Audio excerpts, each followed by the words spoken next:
안녕하십니까. 여러분의 즐거운 저녁 시간에 보탬이 되는 뉴스 플러스입니다. 밀양 집단 성폭행 사건 가해자의 신상을 무단 공개한 유튜버에 이어 그 아내도 구속됐습니다. 지자체 공무원인 30대 아내는 가해자 개인정보를 불법 조회한 뒤 남편이 공개할 걸 알면서도 전달했다고 하는데요. 잠시 뒤 이슈 플러스에서 짚어보겠습니다. 먼저 오늘의 주요 뉴스부터 정리해드립니다.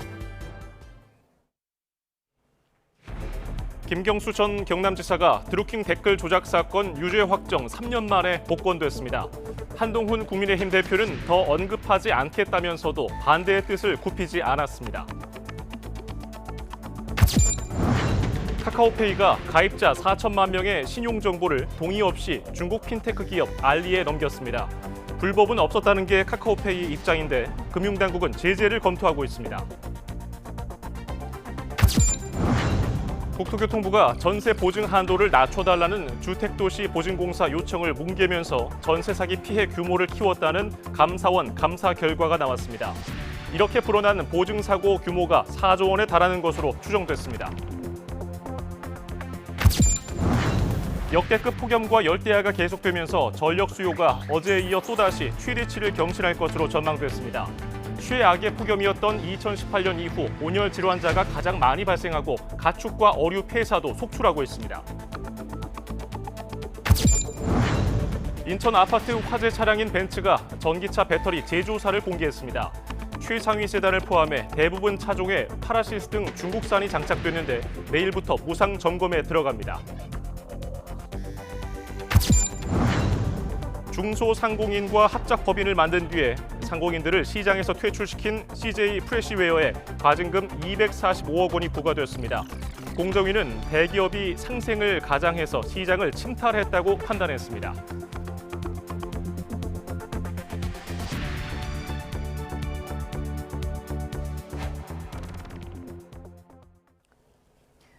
첫 소식입니다. 드루킹 댓글 조작 사건으로 유죄가 확정된 김경수 전 경남지사가 모레 광복절을 맞아 복권됩니다. 정부는 정치적 갈등을 일단락하고 경제 활력을 불어넣는 조치라고 설명했습니다. 김태원 기자입니다. 드루킹 김동원 씨 일당과 문재인 전 대통령 당선을 위해 댓글 여론을 조작한 혐의로 유죄가 확정된 김경수 전 경남지사가 광복절 특사로 복권됩니다.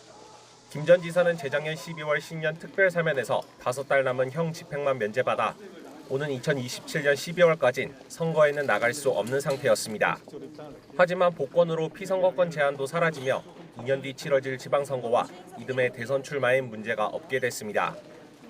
과거 이명박 박근혜 정부 시절 여론조작이나 정치 개입 사건 등으로 처벌받은 원세훈 전 국정원장이나 조현오, 강신명 전 경찰청장 등도 특사 대상에 포함됐습니다. 여야 구분 없이 사면을 단행해 정치 갈등을 일단락하려 했다는 게 정부의 설명입니다.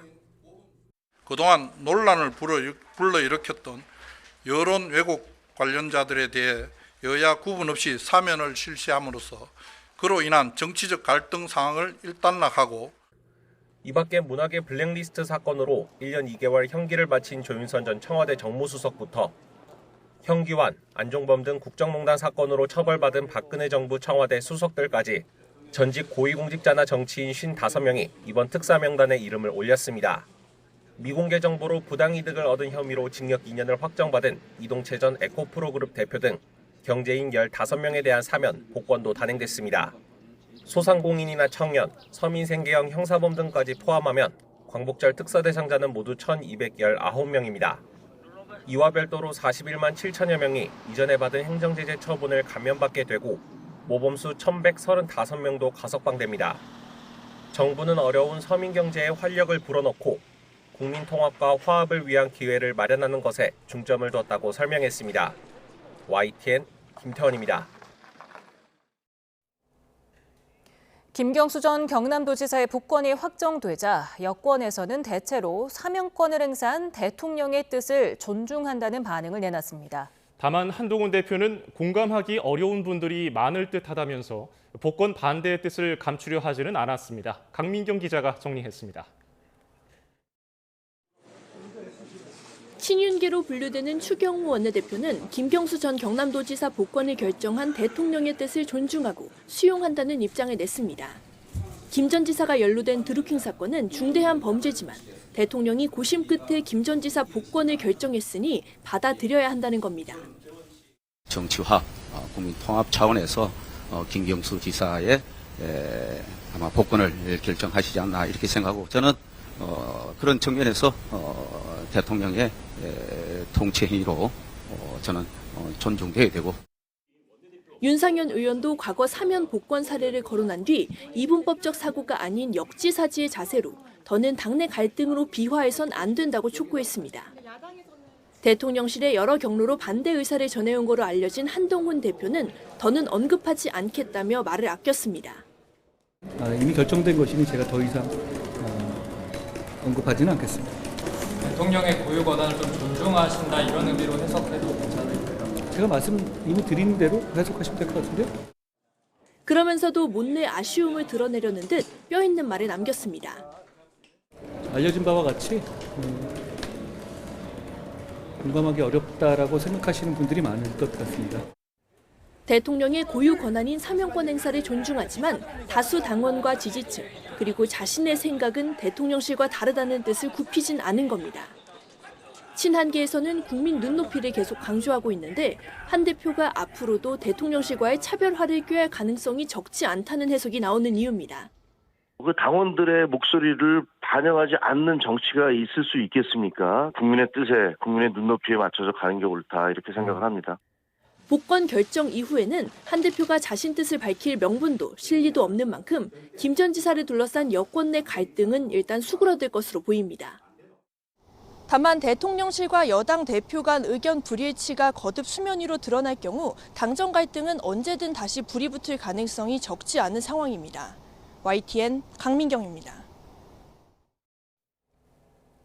복권이 확정된 김경수 전 지사는 지난날을 돌아보는 성찰과 함께 사회의 보탬이 될 수 있는 역할을 고민하겠다고 밝혔습니다. 김 전 지사 복권을 요청해왔다고 밝혔던 이재명 전 대표도 당원과 함께 환영한다는 뜻을 나타냈습니다. 야권 반응은 손효정 기자가 보도합니다. 복권 확정 전까진 신중한 태도를 유지하던 김경수 전 지사는 정부 발표 뒤 SNS에 짤막한 입장을 내놨습니다. 심려를 끼쳐 다시 한번 송구하다며 걸어온 길을 돌아보고 더 성찰하는 시간을 보내겠다고 적었습니다. 이후 계획은 사회를 위해 보탬이 될 수 있는 역할이 무엇인지 고민하겠다는 말로 대신했습니다. 야권에선 환영과 축하 메시지가 잇따랐습니다. 김 전 지사 복권을 여러 경로로 대통령실에 요청해왔다고 주장한 이재명 전 대표도 당원과 함께 진심으로 환영한다며 국민과 민주당을 위한 역할을 해달라고 당부했습니다. 친노 친문계 인사들도 늦었지만 환영한다는 뜻을 밝혔고 당 차원에선 드루킹 댓글 사건이 대법원 확정 판결과는 다른 또 다른 진실이 드러나길 기대한다는 논평이 나왔습니다. 정부의 이번 조처가 드루킹 일당의 허위 진술과 오염된 증거로 치러야 했던 김 전 지사의 억울한 옥고에 대한 위안이 되기를 바라며 법정이 외면한 진실을 찾는 계기가 되길. 이번 복권 논란을 거치며 야권이 더 득을 봤다는 분석도 나왔습니다. 복권을 반대해온 국민의힘 한동훈 대표가 오히려 김 전 지사의 정치적 체급을 키워줬단 겁니다. 김경수 복권 문제가 정치적으로 김경수에게 엄청난 힘을 주는 거고, 그렇죠. 거기에 한동훈 대표가 크게 기여를 하고 있는 거고요. 현재 독일에 체류하는 김 전 지사는 예정된 공부를 마치고 연말에 귀국한다는 입장입니다. 당장 정치적 활동을 재개하진 않겠지만 본격적인 대선 전국 시기, 이재명 1극 체제인 야권 대권 구도에 변화가 있을 거란 관측도 나오고 있습니다. YTN 손혜정입니다. 국토교통부가 전세 사기 피해 예방을 위해 전세 보증 한도를 낮춰달라는 주택도시보증공사 측 요청을 2년간 10여 차례 뭉개면서 사기 피해를 키웠다는 감사 결과가 나왔습니다. 감사원 감사 보고서를 보면 주택도시보증공사는 보증 한도가 높을수록 악성 임대인이 전세 사기에 악용할 가능성이 커지기 때문에 보증 한도를 낮춰야 한다고 16차례 요청했지만 국토부는 2년 후에야 이를 받아들인 것으로 조사됐습니다. 이 같은 늑장 대처로 3조 9천억 원에 달하는 추가 피해를 막지 못한 것으로 감사원은 추정했습니다. 40조 규모에 육박하는 식자재 유통시장은 영세한 중소상공인이 85%를 차지합니다. 상생을 표방하며 지역 식자재 시장을 침탈한 국내 1위 식자재 유통사 CJ 프레시웨이가 공정거래위원회로부터 과징금 245억 원의 제재를 받게 됐습니다. 이승은 기자가 보도합니다. 국내 1위 식자재 유통사업자인 CJ 프레시웨이는 2008년 이후 지역 곳곳에서 중소상공인들과 프레시원이라는 합작 범인을 만들었습니다. 그리고 2011년 말부터 최근까지 12년 8개월간 인력 221명을 파견하고 334억 원에 이르는 인건비를 대신 내줬습니다. 이런 지원과 주주상공인들의 영업막을 바탕으로 프레시원은 지역 식자재 시장에서 빠르게 입지를 굳혔습니다. 하지만 공정거래위원회는 이런 행보가 지역 상공인들과 상생 의도가 아니라고 판단했습니다. 프레시웨이의 내부 문건입니다.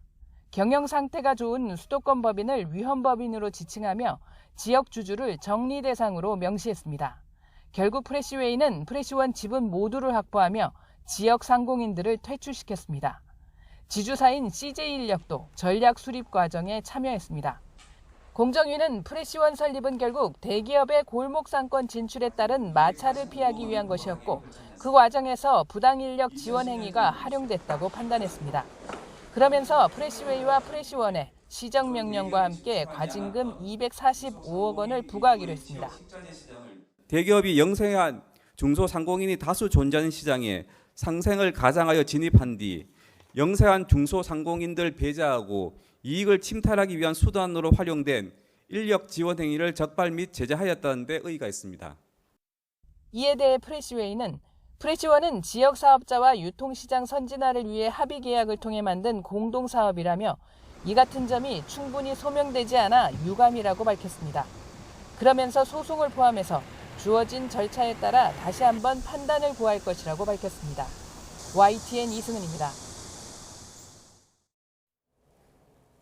납품업체에서 판촉비 등 명목으로 수백억 원에 달하는 부당이득을 뜯어낸 혐의로 기소됐던 GS 리테일이 1심에서 무죄를 선고받았습니다.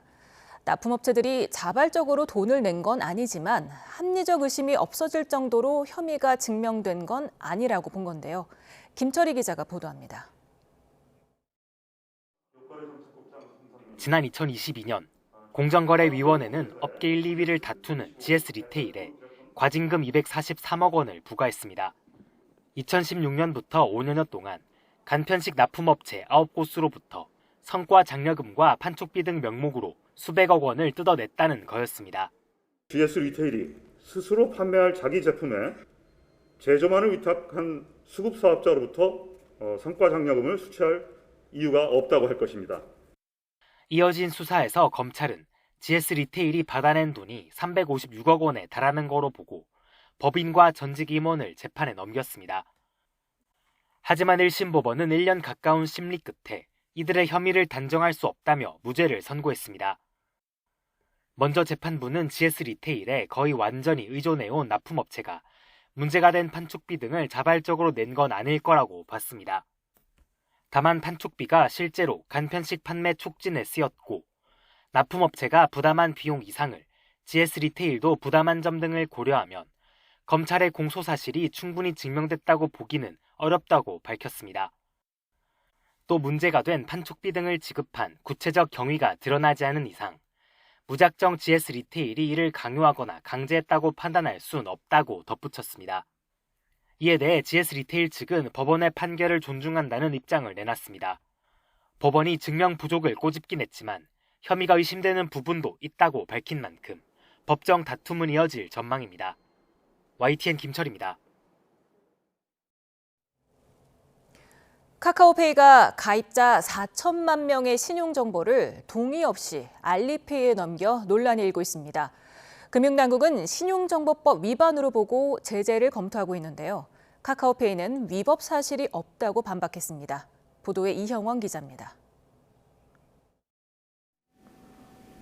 카카오페이가 가입자 신용정보를 넘긴 곳은 중국 최대 핀테크 기업인 엔트그룹 계열사 알리페이입니다. 애플 앱스토어에 결제 서비스를 제공하려면 고객 데이터를 재가공해야 하는데 이 업무를 알리페이에 맡긴 겁니다. 문제는 이 과정에서 고객 동의를 받지 않았다는 점입니다. 대상자는 해외 결제를 이용하지 않는 고객까지 무려 4천만 명이 넘습니다. 최근 6년 동안 카카오 아이디와 휴대전화 번호, 카카오페이 거래 내역 등 542억 건이 무단으로 넘어갔습니다. 꼭 필요하지 않은 정보를 알리페이에 제공한 사실도 드러났습니다. 카카오페이는 불법은 없었다며 반박했습니다.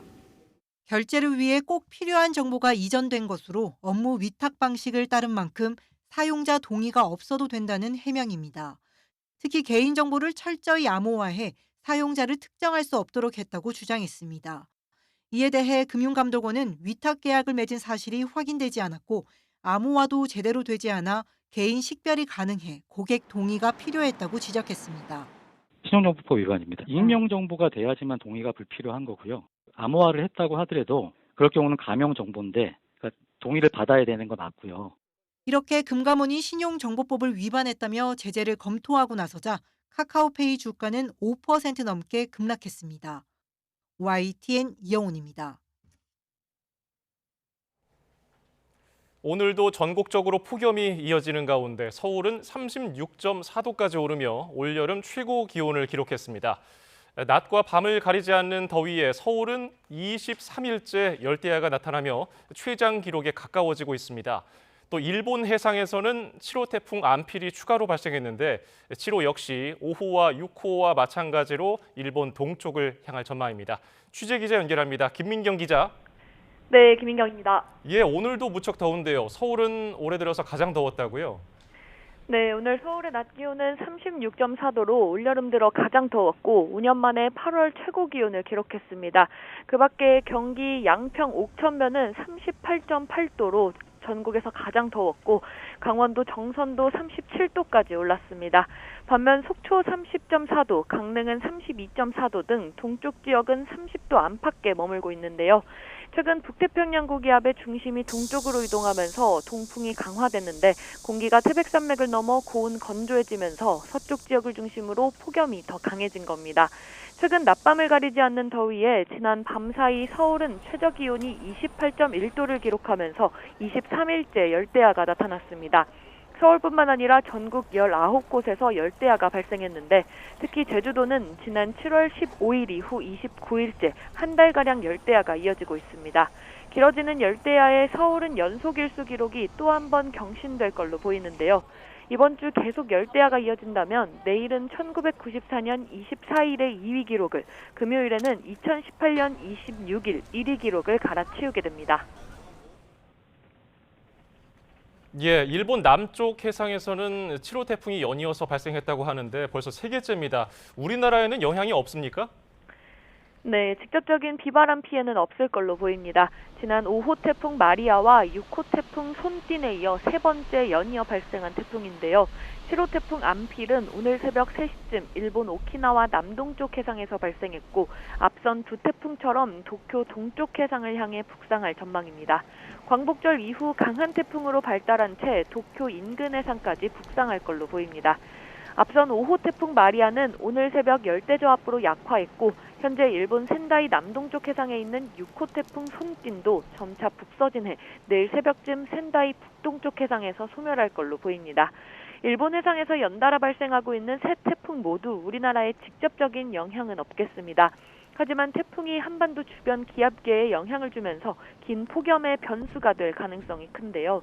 기상청은 태풍 영향으로 동풍이 강화되면 더위가 더 심해지고 오래 이어질 가능성이 있어 태풍으로 인한 주변 기압계 변화를 예의주시하겠다고 밝혔습니다. 지금까지 과학기상부에서 YTN 김민경입니다.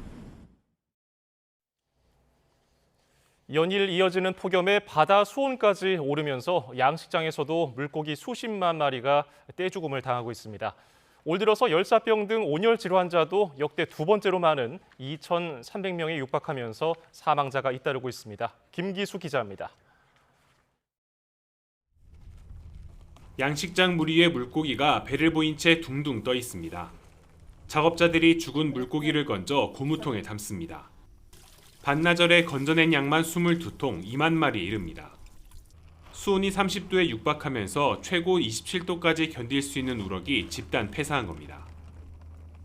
폐사한 우럭을 건져낸 겁니다. 가까이 가보면 코를 찌를 정도로 악취가 진동합니다. 지난 일주일 새 폐사한 양만 55만 마리. 수온이 28도가 넘는 고수온 경보가 열흘 넘게 이어지면서 피해는 계속 늘고 있습니다. 이 30도 고수온이 3, 4일만 더 지내게 된다면 전량 100% 폐사로 좀 우리는 보고 있습니다. 그동안에 많은 노력과 자본과 이 돈이라는 그 투입된 그 사료값이라든가 모든 자본을 먹고 지금 다 죽는 겁니다. 전국에서 확인된 양식장 피해만 90만 마리에 육박합니다. 어민들이 차단막을 설치하고 산소 발생기까지 동원하고 있지만 피해 규모는 더 커질 것으로 보입니다. 폭염은 가축에게도 견디기 힘든 고통입니다. 전국에서 집계된 가축 폐사 수만 70만 마리로 오리나 닭 등 더위에 취약한 가금류의 피해가 가장 큽니다. 온열 질환에 따른 사망 사례도 잇따르고 있습니다. 충북 제천에선 50대 남성이 집 앞 도로에 쓰러진 채 발견돼 병원으로 옮겨졌지만 숨졌습니다. 저희 사람이 쓰러졌다 신고가 들어와서 출동했고 갔는데 풀밭에 환자분 쓰러져 계셨고요. 반혼수 상태인 상태에서 혈압이 낮아서 올해 전국 온열 질환자는 2,300명에 육박하며 이미 역대 두 번째 규모로 늘었고 이 가운데 사망자는 20명을 넘어섰습니다. YTN 김기수입니다. 당근의 명산지 제주 구좌읍에서 폭염에 당근이 싹을 틔우지 않은 피해가 발생했습니다. 한 달 가까이 비가 내리지 않아서 발화가 안 되는 건데요. 농민들은 물을 구하느라 진땀을 쏟고 있습니다. 고재형 기자가 현장에 다녀왔습니다. 당근 씨를 뿌린 밭이 누렇습니다. 지금쯤이면 싹이 나 푸른 줄기가 땅 위로 모습을 보여야 하지만 구경조차 할 수 없습니다. 당근 파종이 90%가량 끝났지만 발화가 안 된 곳이 많아 재파종해야 하는 농가가 늘고 있습니다. 지난달 22일 이후로 비가 내리지 않는 데다 무더위에 땅이 바싹 말라 당근 발화에 필요한 수분이 모자라기 때문입니다. 농민들은 발화에 필요한 물을 구하느라 전쟁 아닌 전쟁을 치르고 있습니다. 한 번 지나가면은 갔다 온 동안에 밭이 몰라버려. 그러니까 사람 이거 쉴 시간이 없어. 정신도 뭐 아정도 뭐 갖고 다녀. 물을 담아둔 곳마다 물을 채워가기 위한 차들이 줄을 서 있습니다. 밭에 농업용수가 연결돼 있어도 농가마다 사용량이 많아 골고루 쓰기에는 턱없이 모자랍니다. 구좌읍 지역 지하수 관정 50여 곳에서 하루 5,600톤의 물이 공급되는데도 역부족입니다. 지난주부터 제주도와 농협 등이 지원에 나서 한국농어촌공사 저수지 농업용수도 사용하고 있습니다. 관계당국은 이곳 저수지에 있는 농업용수를 대형 차량을 이용해 농민들에게 하루 2,600톤씩 추가로 공급하고 있습니다. 게다가 파종만 하면 가입할 수 있던 농작물 재해보험 조건이 발화율 50% 이상으로 바뀌면서 농민들 내를 더 태우고 있습니다. 수분이 없거든요. 그러면 발화가 안 돼요. 그러면 농작물 재해보험 들기 전에 지금 재해를 받고 있는데도 하나 필요가 없는 그런 보험이 되어버리는 거죠. 오영훈 제주지사는 구좌읍을 찾아 피해 지역을 둘러보고 농작물 재해보험 가입 조건에 대해서 정부와 협의하겠다고 밝혔습니다. 가뭄 상황이 지속됐을 때는 농민들의 피해가 불을 보듯 뻔한데 현행 지침상으로는 보험 적용이 제한되게 되어 있는데 이 문제는 농식품과 함께 해결할 방법을 모색하도록 하겠습니다. 당분간 가뭄에 가래 충분한 비 예보가 없어 농민들의 고심이 이어질 것으로 보입니다. YTN 고재영입니다.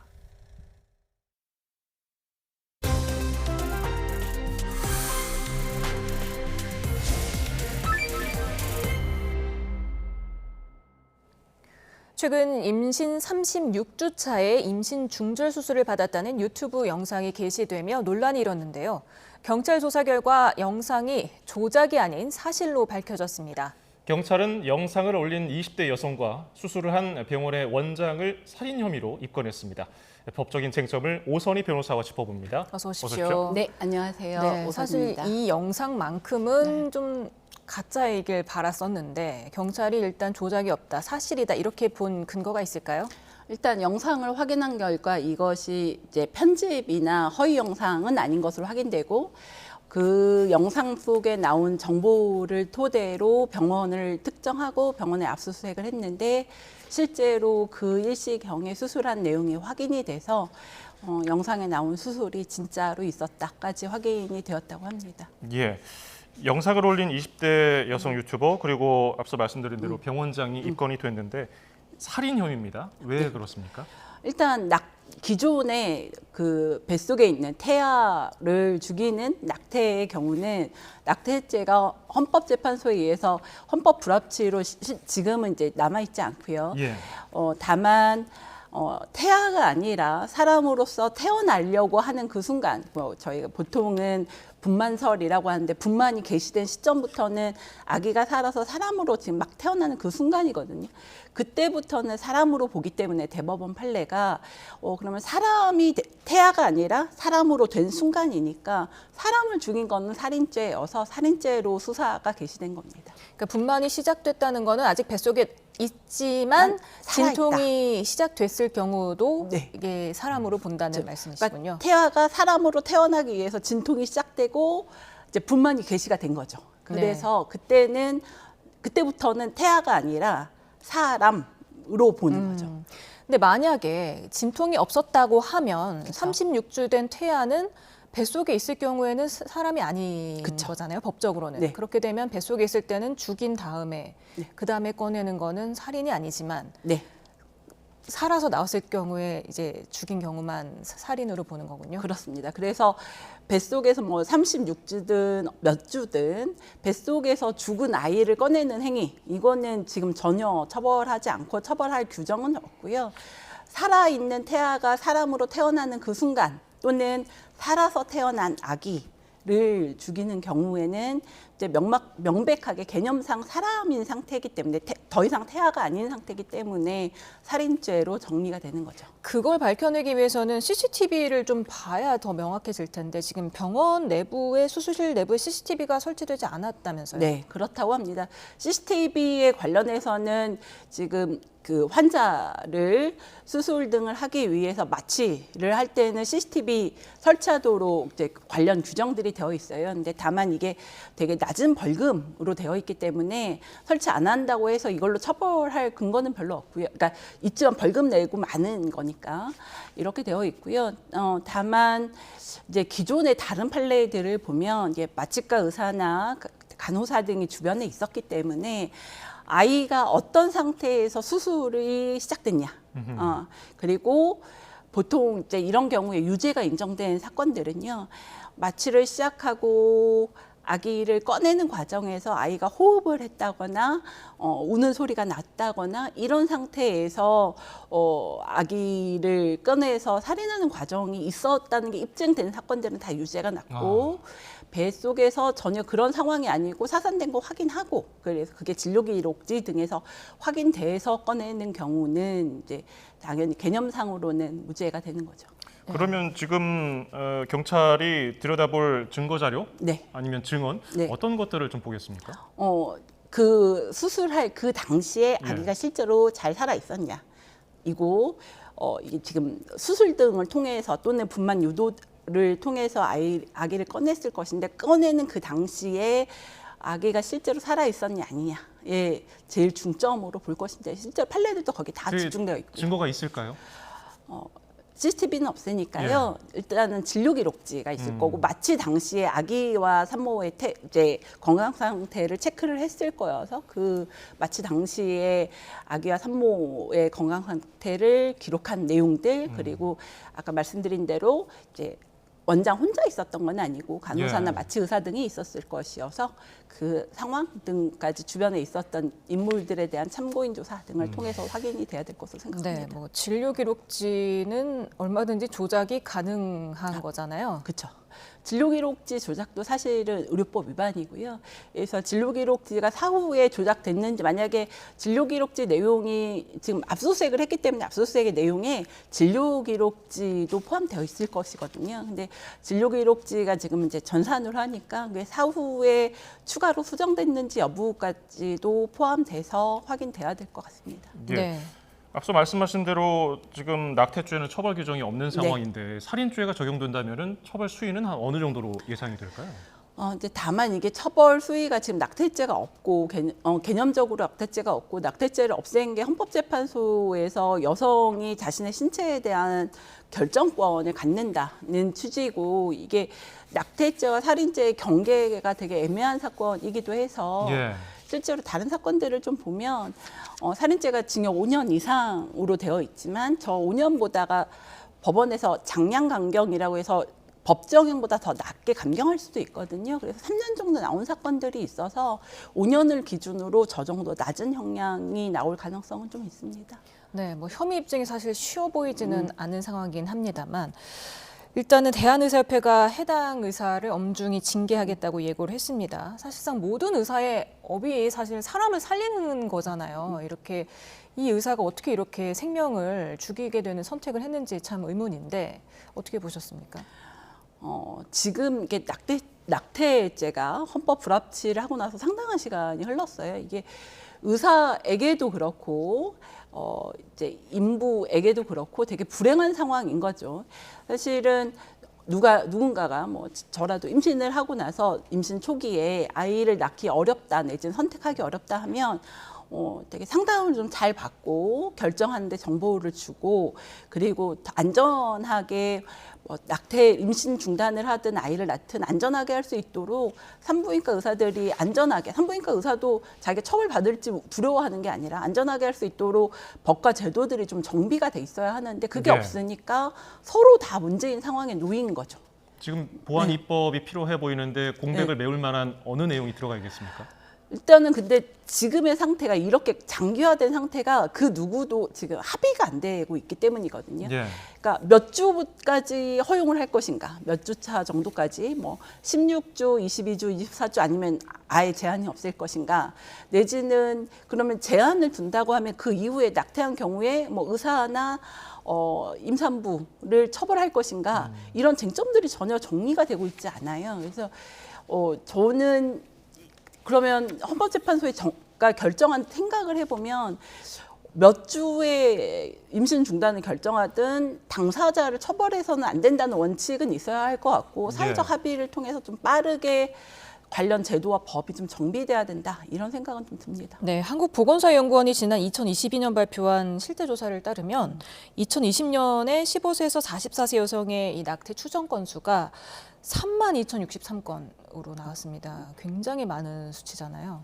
그렇죠. 지금 우리 출생률에 비하면 굉장히 높은 수치인데 한 가지 또 문제가 있습니다. 이게 기혼 여성들이 낙태하는 숫자가 생각 외로 굉장히 높거든요.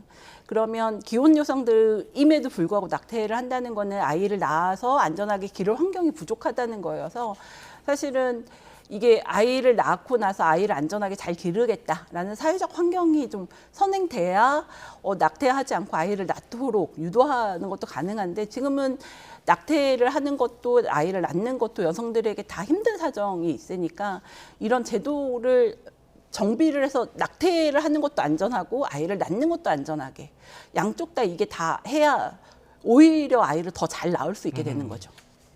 아무쪼록 이 보안 입법이 방금 말씀하신 그런 것들을 잘 반영해서 모두가 좀 모두를 아우르는 그런 법이 나왔으면 좋겠고요.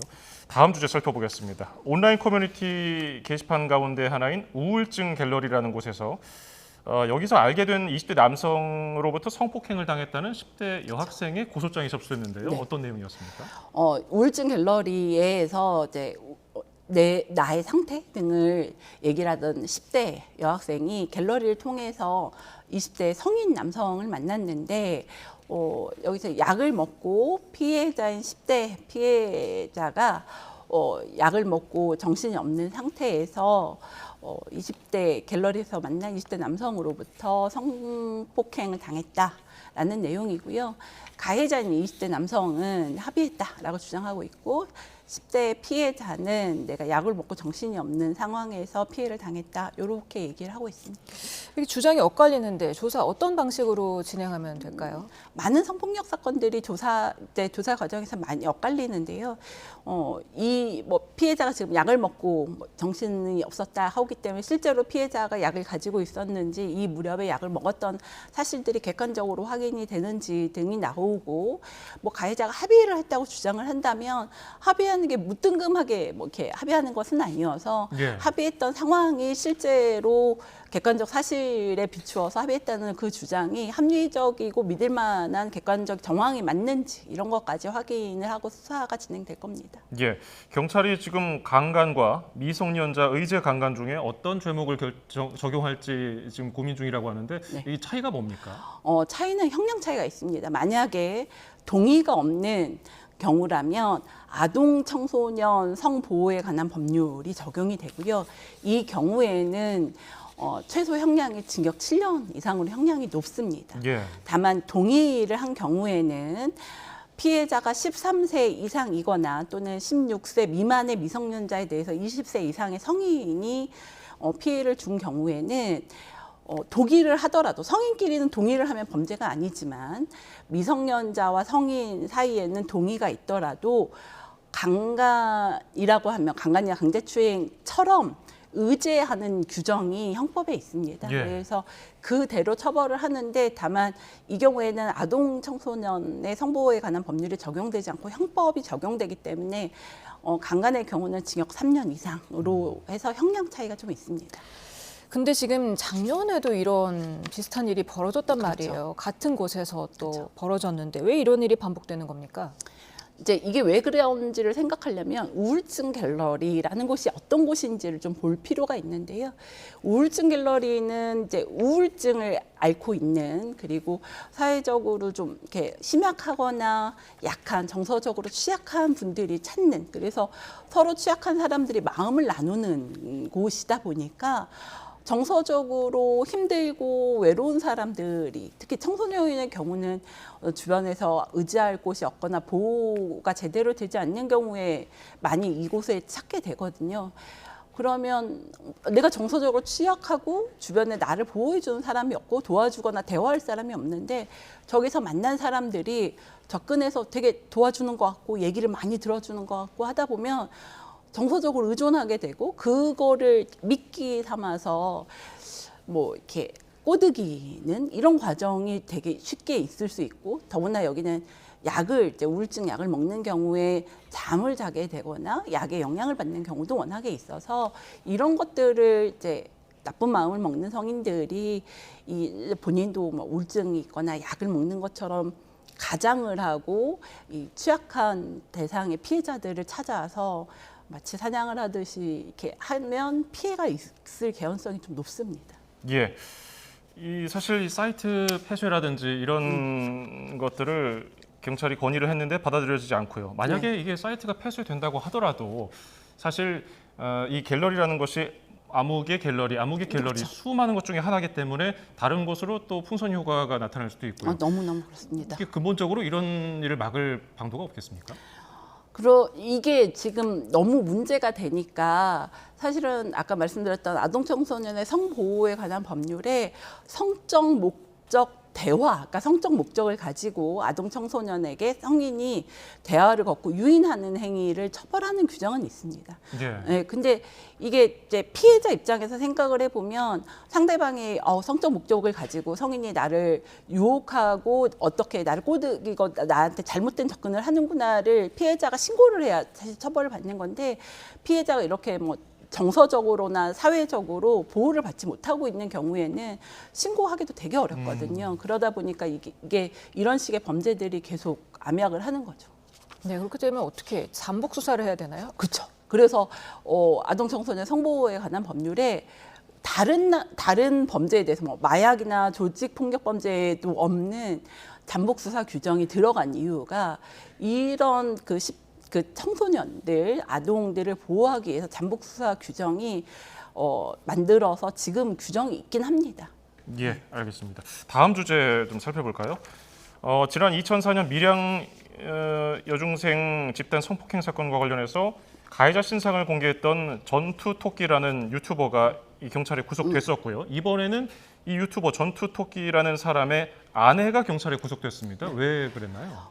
네, 이 전투토끼라는 유튜버가 구속되면서 이 전투토끼가 알고 있는 정보가 굉장히 구체적이니까 경찰이 이 정보가 어디서 나왔냐 이거 확인을 해보니 이 전투토끼의 법률상 아내가 공무원이었고 이 공무원이 공무원 신분을 이용해서 이 사건의 가해자의 주민등록번호, 주소 등을 조회를 하고 가해자뿐 아니라 가족 등의 정보까지 전산에 띄우고 그걸 사진을 찍어서 약 60명 정도에 되는 정보를 남편인 유튜버에게 줬고 유튜버가 이 내용들을 이렇게 발표를 한 거죠. 그래서 보이면서 협박 공갈 행위까지 이어졌기 때문에 이 공무원이 첫 번째로는 형법에 있는 공무상 비밀 누설죄하고 개인정보보호법 위반죄로 구속이 된 겁니다. 이 법의 적용을 받는다면 어떤 처벌을 받게 되는 겁니까? 공무상 비밀 누설죄와 이제 개인정보보호법 위반죄 중에 개인정보보호법 위반죄가 더 높은 범죄거든요. 징역 5년 이하인데 공무원이 사실은 자기 남편의 경제적 이익을 위해서 특히 범죄로 이용될 사정을 뻔히 알면서도 한두 명도 아니고 굉장히 많은 수의 인원의 정보를 준 거여서 가볍게 처벌은 되지 않을 거고 현행법상 실제로 가능한 처벌 범위는 7년 6월, 최대 7년 6월까지 가능하거든요. 그래서 상당히 중한 형량이 예상되고 그것 때문에 구속까지 이른 것으로 생각됩니다. 예, 이 공무원의 경우 구속된 아내 해당 공무원은 충북의 한 지자체 소속 공무원이라고 하고요. 네. 이렇게 말단 공무원들도 쉽게 정보에 접속을 할 수가 있는 겁니까? 저희 뭐 이렇게 전입신고 같은 거 하려고 된다고 생각을 한번 해보시면 주소지 다른 주소지 전입 전출 신고를 하기 위해서 가족들이 다른 데 있거나 이럴 때 다 검색을 해야 하면 업무가 진행이 되니까 이거는 검색하고 주소, 가족 이런 건 다 되는 거죠.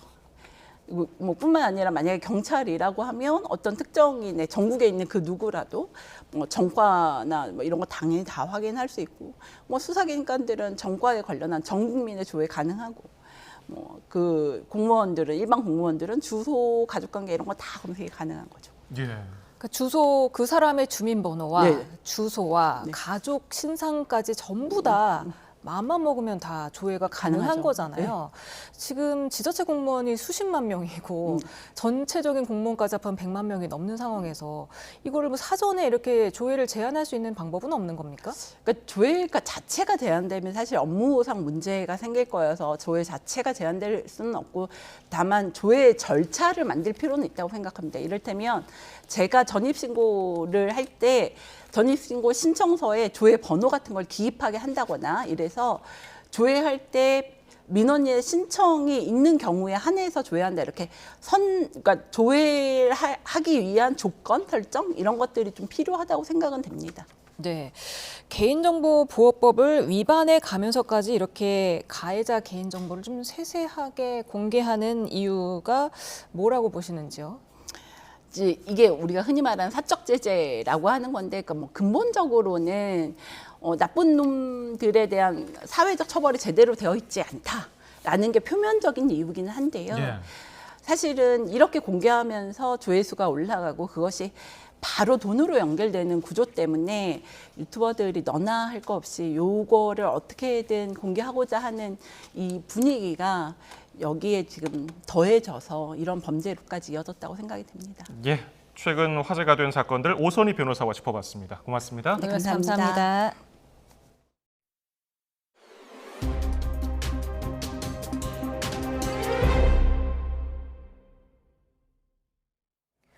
모레 광복절 경축식을 앞두고 광복회와 관련 단체, 야권 등이 독립기념관장 사퇴를 요구하며 줄줄이 불참 의사를 밝히고 있습니다. 하지만 대통령실은 임명 철회는 없다며 정면 대응 방침을 밝혔는데요. 전에 없던 반쪽 광복절이 될 것으로 보입니다. 보도에 권남기 기자입니다. 광복회와 독립운동가 선양단체, 야권 등의 잇따른 광복절 경축식 불참 선언에 대해 대통령실은 물러나지 않겠다는 뜻을 분명히 했습니다. 이들이 요구하는 김영석 독립기념관장의 임명 철회는 없다며 광복절 행사가 별도로 이뤄져도 할 수 없다고 밝혔습니다. 윤 대통령은 임원 추천이 회의 결과 1순위였던 김 관장을 낙점한 것이다. 김 관장과는 일면식도 없다며 임명에 문제가 없다는 점을 강조했습니다. 대통령실은 일각의 건국절 추진 의혹에 대해서도 거듭 선을 그었습니다.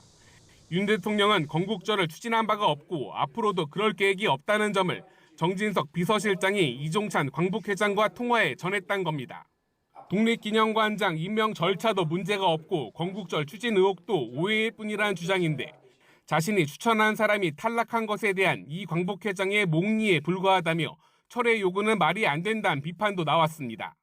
이 광복회장은 앞서 신임 독립기념관장이 일제 식민지배를 옹호하는 뉴라이트 인사라며 건국절 지정 의혹을 제기했습니다.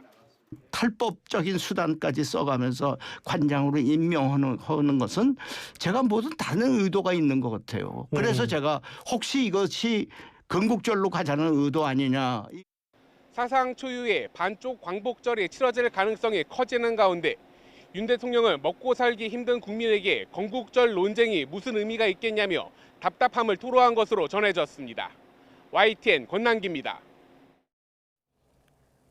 김영석 독립기념관장 임명을 두고 여야 정치권 공방도 격화하고 있습니다. 그간 관망세였던 국민의힘은 김 관장의 친일 발언은 근거가 없다며 엄호에 나섰고 민주당은 역사 쿠데타를 당장 중단하라며 광복절 경축식에 불참하겠다는 뜻을 거듭 밝혔습니다. 임성재 기자의 보도입니다. 국민의힘에선 야권이 친일 역사관 논란을 고리로 임명 철회를 요구하는 김영석 독립기념관장을 두고 엄호하는 발언들이 나오기 시작했습니다. 사실관계 확인이 먼저라는 신중론에서 한 발 더 나아간 셈인데 여당으로서 김 관장 인선에 대체로 공감한다는 점을 명확하게 한 겁니다. 정쟁적으로 이런 문제를 또 가져가서는 안 된다 하는 측면에서도 인사 문제에 관해서 저희들이 특별한 입장을 내지 않고 있고 대체적으로 공감하고 있다. 특히 김 관장이 친일 발언을 했다는 주장은 사실과 다르고 오히려 야권이 정쟁으로 정부 인사에 부당한 개입을 하고 있다고 역공을 펼쳤습니다. 광복회와 야당에서 주장하는 그런 친일적인 발언을 했었다 하는 부분도 어제 그 기자회견을 보니까 이제 근거 없는 그런 주장이로 보여지고요. 한동훈 대표는 인사에 찬반이 있을 수 있다는 입장인데 그렇다고 야권이 광복절 경축식 보이콧까지 할 문제는 아니라고 지적했습니다. 민주당은 김 관장 임명은 윤석열 정권의 역사 쿠데타로 인선 철회 없인 광복절 경축식에 참석할 수 없다며 대여 공세 수위를 끌어올리고 있습니다. 지난해 홍범도 장군 흉상철거 추진 등 윤석열 정권 들어 친일 매국 작태가 반복되고 있다고 목소리를 높였습니다. 뉴라이트 계열 식민지 근대화론자들을 각종 기관장에 임명하며 점점 금도를 넘고 있습니다. 역사 쿠데타를 즉각 중단하십시오. 1987년 문을 연 독립기념관이 개관 이후 처음으로 자체 광복절 경축식을 취소하면서 김 관장이 정부 행사에 참석하기 때문이란 해명을 내놓은 건 역시 해괴하기 짝이 없다고 날을 세웠습니다. 여기에 최근 이진숙 방통위원장과 김문수 노동부 장관 후보자 등 정부가 지명한 주요 공직자 사례를 하나하나 열거하며 전선을 넓혔습니다. 친일 뉴라이트 사관의 김형석 독립기념관장에 이어 이번 인사 참사까지 인사 쿠데타라도 벌어지는 그런 양상입니다. 여야가 맞부딪히면서 김영석 관장을 둘러싼 논란은 광복절 이후에도 계속될 거란 전망이 적지 않습니다. 김 관장이 인사청문 대상은 아니지만 여야 공히 참석하는 검증회장이 필요한 것 아니냐는 지적도 나옵니다. YTN 임성재입니다. 여야는 오는 28일 국회 본회의를 열어 비쟁점 민생법안을 처리하기로 했습니다. 현재 여야 간 큰 쟁점이 없는 법안에는 양육 의무를 저버린 부모의 상속권을 배제하는 구하라법과 진료지원 간호사 업무 범위 등을 법제화하는 간호법 제정안, 전세 사기 특별법 등이 포함됩니다. 다만 본회의 당일 비쟁점 법안 외에도 어제 대통령 거부권에 따라 국회로 돌아온 방송 4법을 재표결에 붙일 가능성도 있습니다. 미국 공화당 대선 후보인 트럼프 전 대통령이 자신에 대한 공개 지지를 표명한 테슬라 최고 경영자 일론 머스크와 온라인 대담을 진행했습니다.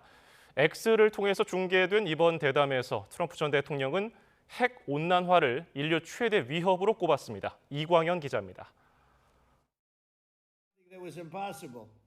1년 만에 X에 복귀한 트럼프 전 대통령이 일론 머스크와의 이른바 브로맨스를 내세우며 약 3시간 동안 대담을 진행했습니다.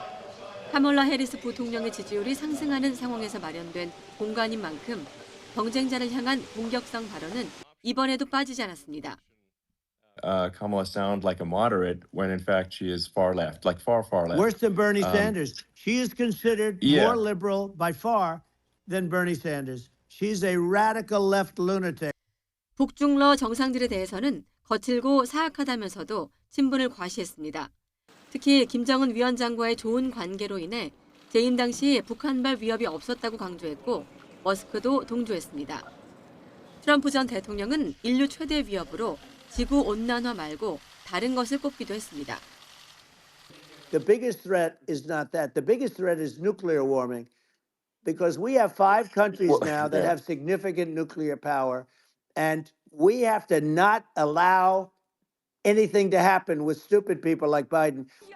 이 말은 핵무기 보유국 간의 전쟁이나 국제사회의 통제 밖에 있는 북한이나 이란의 움직임을 지적한 것으로 해석됩니다. 보복 공격을 고심 중인 이란에 대해선 이스라엘을 공격하지 않을 거란 생각도 밝혔습니다. 기술적인 문제로 40분 넘게 지연됐지만 우호적인 분위기에서 진행된 이번 대담에 대해 새로울 게 없는 칭찬 릴레이였다고 미 언론은 꼬집었습니다. YTN 이광현입니다. 런던 도심에서 대낮에 한 남성이 흉기를 휘둘러 11살 어린이와 그 어머니가 다치는 사건이 발생했습니다. 최근 영국에서는 흉기 난동으로 어린이들이 숨진 이후 극우 폭력 시위로 격화하기도 했는데 현지 경찰은 테러와 관계가 없다고 선을 그었습니다. 정유신 기자입니다. 경찰이 거리에서 남성 한 명을 붙잡고 몸수색을 하고 있습니다. 현지 시간 12일 낮 런던 시내 중심부인 레스터 광장에서 흉기를 휘두른 30대 백인 남성이 경찰에 체포됐습니다. 흉기 난동 당시 11살 여자 어린이와 34살 어머니가 다쳐 병원으로 옮겨졌습니다. 어린이는 중상을 입었지만 생명엔 지장이 없고 어머니는 가벼운 부상을 입은 것으로 전해졌습니다. BBC 등 현지 언론들은 범행 당시 인근 상점에서 일하는 이슬람계 경비원이 용의자의 흉기를 빼앗아 더 큰 피해를 막았다고 전했습니다. 경찰은 용의자와 피해자가 서로 모르는 사이로 테러 징후는 없는 것으로 보고 최근 극우 폭동과 관련이 있는지 조사하고 있습니다. 영국에선 지난달 29일 사우스포트 흉기 난동으로 10대 소녀 3명이 숨진 사건 이후 폭력 사태로 고도의 경계태세를 유지하고 있습니다. 당시 용의자가 이슬람 망명 신청자란 허위 정보가 돌면서 유색 인종을 상대로 한 극우 폭력 시위로 번졌습니다. This was a Muslim suspect and he was a person who had recently arrived in the UK via a boat and he was an asylum seeker. All of that information was incorrect. 극우 반이민 시위는 키어 스티머 총리의 강경 대응 방식과 인종차별에 반대하는 대대적인 맞불 시위에 막혀 유춤해진 상태입니다. 영국 수사당국은 폭력 시위에 가담한 900여 명을 체포하고 12살 미성년자를 포함한 400여 명을 재판에 넘겼습니다. YTN 정신입니다. 이스라엘에 대한 이란의 보복 공격이 초읽기에 들어간 것으로 보여 중동 지역에 커다란 전운이 감돌고 있습니다. 미국은 영국과 프랑스 등 유럽 4개국 정상들과 함께 이란의 공격 자제를 촉구하면서 중동 지역 핵 잠수함 급파를 공개하는 등 전쟁을 막기 위한 압박에 들어갔습니다. 김지영 기자입니다.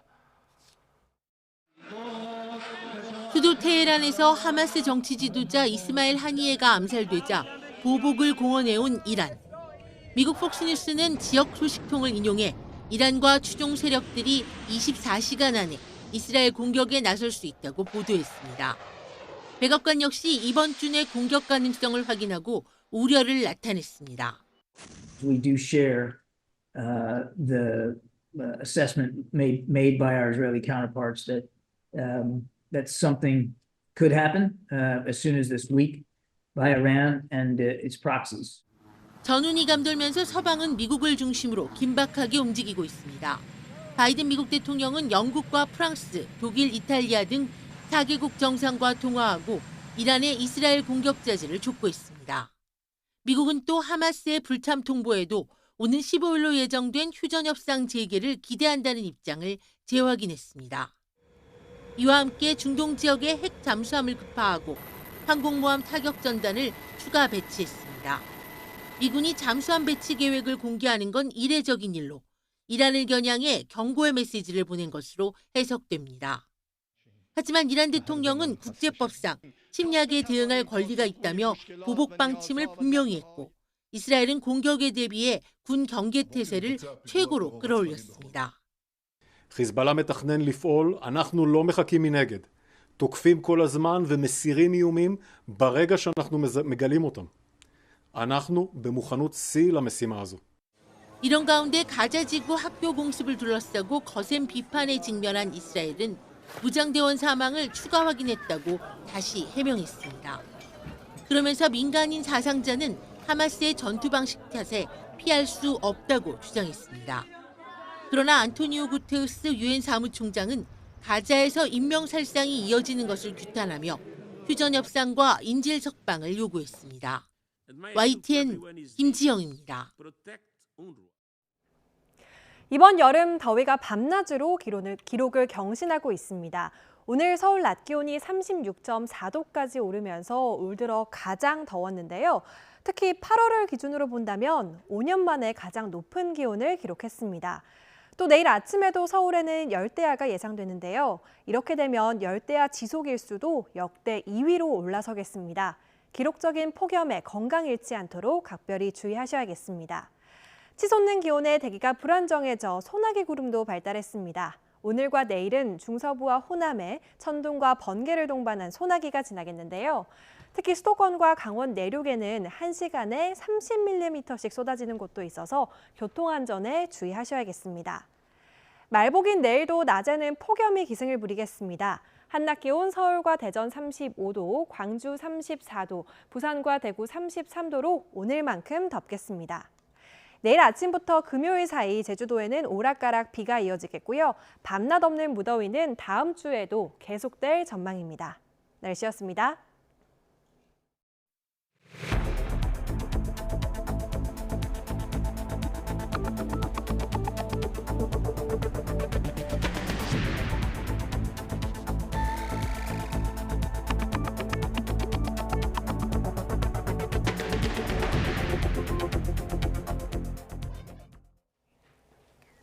정부가 지난달 세법 개정안 발표에 이어 지방 균형 발전과 저출생 문제 해결을 위한 대책을 내놨습니다. 인구 소멸 지역에 있는 소형 주택과 지방의 미분양 아파트 취득세를 최대 절반까지 감면하고 다자녀 가정이 차를 살 때 받는 세제 혜택은 두자녀 가정까지 확대하기로 했습니다. 차정윤 기자입니다. 지난달 말 입주를 시작한 대구의 한 신축 아파트입니다. 2021년 말 최초 청약을 시작해 2년 넘게 분양이 진행 중인데 전체 세대 가운데 아직 10% 이상이 빈집으로 남아 있습니다. 되는 아파트는 그래도 이제 좀 되기도 하고 프리미엄도 붙어 있습니다만은 이제 입지가 좀 불리하거나 주변의 생활 환경이 열악한 동네는 가격적으로는 아직도 크게 회복을 못하고 있고. 이같이 지방에 쌓여가는 악성 미분양 아파트 문제를 해결하기 위해 정부가 지방세를 손질하기로 했습니다. 지방의 미분양 아파트를 임대주택으로 활용하는 주택 건설 사업자에게 취득세를 최대 50%까지 줄여주는 장치를 마련한 겁니다. 또 1주택자라도 인구 감소 지역에 있는 3억 원 이하 주택을 마련하면 취득세를 최대 절반으로 깎아주기로 했습니다. 예를 들어 1주택 보유자가 인구 감소 지역인 경북 영양군에 3억 원짜리 집을 샀을 때 현재까지는 주택 가격의 1%인 300만 원의 취득세를 내야 했지만 앞으로는 150만 원만 내면 됩니다. 아울러 그동안 세자녀 양육 가정에만 적용됐던 자동차 취득세 감면 혜택은 두자녀 가정까지 확대하기로 했습니다. 정부는 이번 지방세 개정안이 지역 균형 발전과 저출생 극복에 초점이 맞춰졌다고 강조했습니다. 행정안전부는 저출생 추세를 완화하고 지역경제 도약과 서민생활 안정을 도모하기 위한 지방세제 개선 사항들을 모아서 지방세 관계법 개정안을 마련했습니다. 정부는 다음 달 9일까지 입법 예고 기간을 거쳐 10월 초 국회에 지방세 개정안을 제출할 예정입니다. YTN 차정은입니다. 23명의 목숨을 앗아간 경기도 화성 아리셀 공장 화재. 정부는 산업안전보건법이 지켜졌는지 특별감독을 벌인 결과 140건 넘는 위반 사항을 적발했다고 밝혔습니다. 그러면서 모든 외국인 노동자가 안전보건 교육을 받게 법을 개정하는 등 유사 사고를 막기 위한 안전 강화 대책을 함께 내놓았습니다. 이문석 기자입니다. 경기도 화성 아리셀 공장은 우려대로 안전 문제 투성이었습니다. 산업안전보건 특별감독 결과 147건의 위반 사항이 확인됐습니다. 비상구문이 피난 방향과 반대로 안쪽으로 당겨서 열게 설치했고 인화성 액체의 증기가 발생하는 장소에 가스 검지 경보 장치를 설치하지 않았으며 해당 구역을 폭발 위험 장소로 설정하지 않은 사실 등이 적발됐습니다. 또 위험물질에 대한 안전보건 자료 교육을 실시하지 않았거나 관련 내용을 작업장에 게시하지 않은 사항 등도 잇따라 드러났습니다. 이 가운데 안전보건조치 위반 65건은 사법조치를 위해 검찰로 송치하고 교육 미실시 등 82건은 과태료를 부과하기로 했습니다. 다만 불법 파견 여부 수사가 아직 끝나지 않아 과태료 부과를 원청에 할지 파견업체에 할지 정해지지 않았습니다. 특별감독 결과와 함께 정부는 유사사고 방지를 위한 안전 강화 대책을 내놨습니다. 화재 확산을 막는 격벽과 위험물질 보관시설을 별도로 설치하거나 비상구, 대피로를 쉽게 찾게 공장 환경을 개선하는 사업장에 각각 1억 원까지 지원할 계획입니다. 또 비자 유형과 상관없이 외국인 노동자가 최소 한 번은 기초안전보건교육을 받게끔 법 개정을 추진하기로 했습니다. 외국인 근로자들이 주로 근무하는 소규모 사업장의 안전관리 수준을 높이고 외국인 근로자들의 기초 안전보건 교육을 강화하는 데 주안점을 두었습니다. 정부 발표에 대해 화재 피해 가족과 참사 대책위는 근본 문제 해결 없는 허울뿐인 대책이라고 비판했습니다. 특히 실질적인 외국인 노동자 안전 대책을 마련하려면 산업안전보건본부 내 이주노동자 산업안전 전담부서가 필요하다고 주장했습니다. 위험의 이자로 표현되는 한국 사회의 애국된 고용구조에 대한 접근을 벗겨나서는 해결이 불가능한 문제라는 점에서 보다 진지한 전사회적 소기가 필요한 지점이다. 고용부는 이번 방안이 특별감독 결과와 관련된 내용에 한정됐다며 파견법과 중대재해처벌법 수사 결과가 나오면 범정부 차원의 종합대책이 발표될 거라고 예고했습니다. YTN 이문석입니다. 택배 노동자들이 내일 5번째 택배 쉬는 날에 쿠팡도 동참하라고 촉구하며 노동부에도 대책 마련을 촉구했습니다. 택배 노동자 과로사 대책위원회는 서울 고용노동청 앞에서 기자회견을 열고 이같이 밝혔습니다. 대책위는 쿠팡은 자신들이 택배 사업자가 아니라고 주장하지만 쿠팡 CLS라는 택배 자회사를 설립하고 소속 정규직 기사 대부분을 위수탁 택배 노동자로 이전시켜 택배 쉬는 날 불참 사유가 없어졌다고 지적했습니다. 드루킹 댓글 조작 사건으로 기소됐던 김경수 전 경남도지사가 유죄 확정 3년 만에 복권됩니다. 정부는 정치인과 소상공인, 중소기업인 등 모두 1,219명에 대해 광복절 특별사면을 단행한다고 밝혔습니다. 또 원세훈 전 국정원장과 조현오 전 경찰청장을 비롯한 이명박 정부 인사들과 조윤선, 현기환, 안종범 전 수석 등 국정농단 사건으로 복역한 박근혜 정부 고위 관계자들도 복권이 결정됐습니다. 국민의힘 한동훈 대표는 김경수 전 지사의 복권이 확정되자 알려진 바와 같이 공감하기 어렵다고 생각하는 분이 많을 것 같다고 말했습니다. 한 대표는 당 중진 의원과의 오찬 뒤 기자들과 만나 결정된 것이기에 더 언급하진 않겠다면서도 이같이 평가했습니다. 대통령의 고유 권한을 존중하는 의미냐는 질문에는 그냥 말씀드린 대로 해석해달라며 말을 아꼈습니다. 더불어민주당 이재명 당대표 후보는 김경수 전 지사의 복권을 당원들과 함께 진심으로 환영한다고 밝혔습니다. 이 후보는 김 전 지사를 포함한 광복절 특별사면 복권 대상자가 발표되자 SNS에 이같이 적었습니다. 이어 국민과 민주당을 위해 김 전 지사가 앞으로 더 큰 역할을 해주길 기대한다고 덧붙였습니다. 닷새 앞으로 다가온 더불어민주당 전당대회는 이재명 전 대표 이름을 팔아 이용하는 명파리 무리를 잘라내겠다는 정봉주 최고위원 후보 발언으로 시끄러워지는 분위기입니다. 경쟁 후보와 일부 당원들의 비판이 쏟아졌는데요. 정 후보는 이 전 대표에 대한 애정을 곡해하지 말라고 반박했습니다. 나혜인 기자입니다. 민주당 내부에 이재명 이름을 팔아 실세놀이하는 암덩어리들이 있다는 정봉주 최고위원 후보 주장에 경쟁자들은 맹폭을 퍼부었습니다. 진짜 이재명을 파는 게 누구냐는 지적부터 당원들에게 상처를 주는 부적절한 발언이었다는 비판이 잇따랐습니다. 해명이 저는 조금 부족하다고 봐요. 이렇게 했는데 내가 뭐가 부족했다. 뭐 이런 걸 구체적으로 해야 되는데. 현재 최고위원 1위를 달리는 김민석 후보는 당원 투표 참여를 독려하는 기자회견을 자청해 내부를 흔드는 밀정 정치를 척결해야 한다는 메시지를 냈습니다. 김영석 독립기념관장을 임명한 윤석열 대통령을 향한 비판이었지만 곧바로 전당대회를 언급하면서 정 후보를 에둘러 겨냥한 게 아니냐는 해석도 나왔습니다. 모든 판단은 당원이 하는 것입니다. 지금은 일사불란하게 밀정 정권, 밀정 정치와의 싸움에 당력을 집중해야 할 때입니다. 경쟁 후보들은 물론 당원들의 비난이 거세지자 정 후보는 발언의 진위가 왜곡됐다며 해명에 나섰습니다. 계파 정치를 없애려는 충정과 이재명 후보에 대한 애정의 뜻을 장막 뒤에서 악용하지 말라고 경고한 건데 보수 언론이 이간질을 하고 있다고 주장했습니다. 이미 이 후보의 러닝메이트로 평가받는 김민석 후보와 경쟁 구도가 형성된 상황에서 이번 설화로 자신이 비명계 후보로 분류되는 기류를 차단하려는 의도로 풀이됩니다. 정봉주 후보의 발언이 오는 18일 발표되는 최종 경선 결과에 어떤 영향을 미칠지 아직은 해석이 분분합니다. 열성 당원들의 반감을 고려하면 정 후보가 차기 지도부에 입성하더라도 당분간 후폭풍은 불가피하리란 전망도 나옵니다. YTN 나혜인입니다.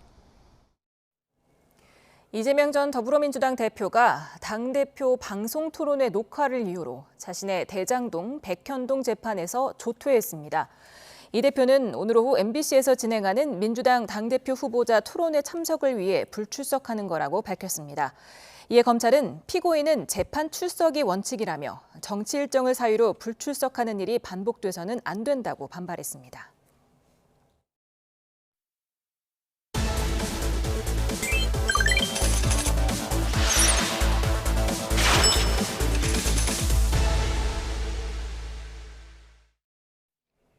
뉴스플러스 오늘의 경제픽입니다. 지하주차장 화재 사고로 촉발된 전기차 공포가 확산하자 자동차 업계에는 발등에 불이 떨어진 모습입니다. 현대자동차와 기아에 이어서 BMW 코리아가 자사 전기차에 쓰이는 배터리 정보를 공개하면서 화재 사고가 난 배터리와 다른 제품이라는 점을 강조했습니다. 영업 기밀이라면서 공개를 꺼려왔던 벤츠 코리아도 결국 화재가 발생한 EQE 모델을 비롯해 16개 차종 배터리 정보를 공개했습니다. 이런 분위기 속에서 아우디와 BMW는 전기차 할인에 나섰습니다. 아우디 e-tron 55 쿼트로 29.5% 할인에 이어서 RS e-tron GT는 5천만 원 가까이 가격을 내린 1억 5,372만 원에 팔고 있습니다. BMW iX xDrive 50 스포츠 플러스는 12.9% 할인된 1억 3,500만 원에 판매 중입니다.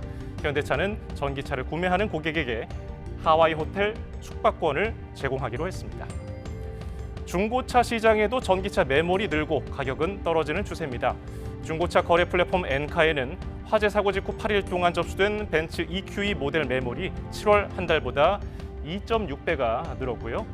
K카에서는 사고가 난 뒤 7일간 접수된 전기차 매도 물량이 직전 일주일보다 184%가량 증가했습니다.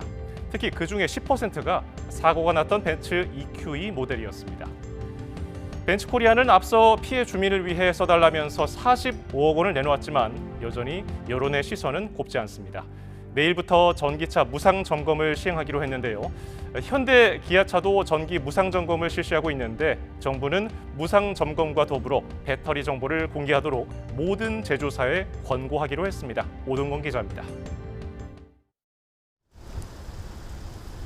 벤츠코리아가 내일부터 전국 75개 공식 서비스 센터에서 전기차 무상 점검을 시행합니다. 앞서 지난 1일 발생한 인천 청라 아파트 지하주차장 화재로 차주들의 불안감이 커지자 내린 조치입니다. 벤츠코리아 측은 당국 조사에 협력해 정확한 사고 원인을 규명하기 위해 노력하고 있다고 밝혔습니다. 이어 근본 원인을 파악해 후속 조치가 취해질 수 있게 최선을 다해 지원하고 있다고 말했습니다. 사고 차량에 중국산 파라시스 배터리가 탑재된 사실이 뒤늦게 알려지며 배터리 제조사 공개 요구도 거세졌습니다. 벤츠는 영업 기밀이라는 기존 입장을 바꾸고 홈페이지에 정보를 공개했습니다. 벤츠 전기차 16개 차종 가운데 EQE 350 플러스 등 5개 차종에는 파라시스 배터리가 탑재됐습니다. 마이바흐 EQS 680 SUV 등 8개 차종엔 중국 CATL 배터리를 썼습니다. 특히 사고 차량인 EQE 시리즈는 대부분 파라시스 배터리가 사용된 것으로 나타났습니다. 현대차와 기아는 지난주부터 전국 서비스 거점에서 전기차 무상 점검을 진행하고 있습니다. 대상은 현대차와 기아, 제네시스 등 전기차 모든 차종으로 고객센터를 통해 예약하면 됩니다. 정부는 이틀 연속 관계부처 회의를 열고 모든 제작사가 전기차 배터리 정보를 공개하도록 권고하기로 했습니다. YTN 오동건입니다. 현업에 복귀한 삼성전자 노조가 이번 주 광복절 샌드위치 연휴 동안 다시 한번 파업에 돌입합니다. 전국 삼성전자 노동조합은 오늘 조합원들에게 오는 15일부터 18일까지 나흘 동안 파업에 돌입한다며 근무 형태별 파업 지침을 내렸습니다. 전삼로 오후 유튜브 라이브 방송에서 이 기간에 파업에 돌입하면 사무직 직원들이 생산 라인으로 지원을 나올 수 없다며 짧은 기간 사측에 데미지를 줄 수 있다고 이유를 밝혔습니다. 경기 과천지구의 공공택지에 2029년 분양을 목표로 아파트 10,000가구 공급이 본격적으로 추진됩니다. 국토교통부는 과천 원도심과 서울 서초구 사이 169제곱미터 땅에 조성되는 과천지구의 지구 계획을 승인했다고 밝혔습니다. 이번 지구 계획 승인은 2019년 5월 과천지구가 3기 신도시 후보지로 발표된 이후 5년 3개월 만인데 10,000가구 중에 6,487가구는 시세보다 저렴하게 공급되는 공공주택입니다. 2024 파리올림픽 스포츠 클라이밍에 출전했던 서채현 선수 모습입니다. 아주 반갑습니다. 볼더링과 리드 종목에서 멋진 기량을 보이며 종합순위 6위를 기록했는데요. 마치 거미 인간처럼 맨손으로 인공 절벽을 오르는 모습에 감탄이 절로 나왔었죠. 스포츠 클라이밍은 레저 스포츠로도 인기를 끌고 있습니다. 국내에 이런 인공 암벽장이 400개 넘게 있는데요. 90% 이상이 실내 인공 암벽장입니다. 특히 서채연 선수가 결선 8위를 기록했던 볼더링용 인공 암벽장이 가장 많았습니다. 올림픽에서 선수들이 인공 암벽을 오르다가 순식간에 미끄러지는 모습이 아찔하기도 했죠. 스포츠 클라이밍은 안전이 최우선이지만 관련 사고는 꾸준히 증가하는 모습입니다. 한국소비자원이 실내 스포츠 시설 8개 업체를 대상으로 안전 실태를 조사했는데요. 일부 업체들은 네트나 안전망도 없이 기구를 운영하는 것으로 나타났습니다. 황보혜경 기자입니다. 지난 2월 경기 안성 스타필드에 있는 스포츠 체험 시설에서 60대 여성 A씨가 번지점프를 하다 추락해 숨졌습니다. A씨 몸에는 필수로 장착해야 하는 구조용 고리가 연결돼 있지 않았습니다. 사고 뒤 반년이 흐른 지금 스포츠 체험 시설들의 안전 실태는 어떨까? 한국소비자원이 경기 수원과 하남, 고양, 대전 등 전국 실내 스포츠 시설 8개 업체 13곳의 안전 실태를 조사했습니다. 한 업체에는 인공 암벽 등반을 하는 클라이밍 기구 바닥에 매트가 없었습니다. 이용자가 발을 잘못 디뎌 추락할 경우 그대로 부상을 입을 수 있습니다. 매트가 있더라도 폭이 작거나 기구에서 멀리 떨어져 있어 이용자들이 매트 밖으로 착지하는 경우도 발견됐습니다. 높은 곳에서 활강하는 짚라인 시설도 마찬가지입니다. 경기도는 추락 방지를 위해 출발지와 도착지에 안전망 설치를 권장하고 있지만 일부 업체는 안전망이 아예 없었습니다. 또 기구마다 키와 몸무게 제한이 있는데도 이를 재지 않거나 안전모 등 필수 안전장비를 주지 않은 곳들도 적발됐습니다. 체험 기구별 안전모 제공 여부를 조사한 결과 한 개 업체는 로프코스, 점핑타워, 짚라인, 스텝업 등 4개 기구에서 2개 업체는 스텝업 1개 기구에서 안전모를 제공하지 않아 개선이 필요했습니다. 소비자원은 클라이밍을 제외한 실내 체험 기구들은 국내에 시설이나 안전 기준이 없다면서 행정안전부에 관리 방안 마련을 요청했습니다. 또 이용자들은 기구별 주의사항을 지키고 이용 전 안전장비가 올바른 상태인지 반드시 확인하라고 당부했습니다. YTN 황보혜경입니다.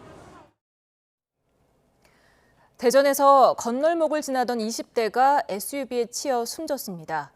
가해 차량에 탄 3명은 모두 술을 마신 게 확인됐는데 아무도 운전하지 않았다고 주장하는 황당한 상황입니다.